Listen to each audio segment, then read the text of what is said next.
ഇന്നേ ഒരു തേങ്ങ ചുട്ടരച്ച ചമ്മന്തിയുടെ റെസിപ്പി പറയാവേ. നല്ല കനലിലേക്ക് തേങ്ങയുടെ ചിരട്ടയൊക്കെ കളഞ്ഞ്, കൊട്ടത്തേങ്ങ ആണ് നല്ലത്, അത് തിരിച്ച് മറിച്ചിട്ട് നല്ലപോലെ ചുട്ടെടുക്കണം.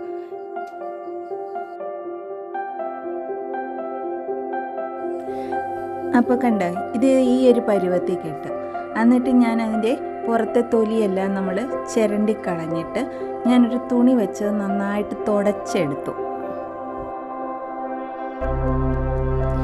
ഈ തേങ്ങാ കഷ്ണങ്ങൾ ചെറുതായിട്ട് അരിഞ്ഞിട്ട് അതൊരു മിക്സിയുടെ ജാറിലിട്ടിട്ട് നന്നായിട്ട് നല്ല പൊടിയായിട്ട് അത് പൊടിച്ചെടുക്കണം. കണ്ട, ഇപ്പം അത് നന്നായിട്ട് പൊടിഞ്ഞു വന്നിട്ടുണ്ട്. ഇനി നമുക്കതൊരു പാനിലേക്ക് കുറച്ച് വെളിച്ചെണ്ണ ഒഴിച്ച് ഒരു 10-15 വറ്റൽ മുളകും, ഒരു കപ്പ് ചുവന്നുള്ളിയും, പിന്നെ ഒരു 2 കഷ്ണം ഇഞ്ചിയും, കുറച്ച് കറിവേപ്പിലയിട്ട് അത് നന്നായിട്ടൊന്ന് മൂപ്പിച്ചെടുക്കണം. അല്ല, തേങ്ങ ഒക്കെ പൊടിച്ചില്ലേ, അത് മിക്സിയുടെ ജാറിലേക്ക് തന്നെ ഈ മൂപ്പിച്ച കൂട്ടിട്ട് ഒരു ഉരുള വാളംപുളിയും കുറച്ചുപ്പും ചേർത്ത് നന്നായിട്ടത് അരച്ചെടുക്കണം. എല്ലാവർക്കും ഇഷ്ടമായെന്ന് കരുതുന്നു. Thank you.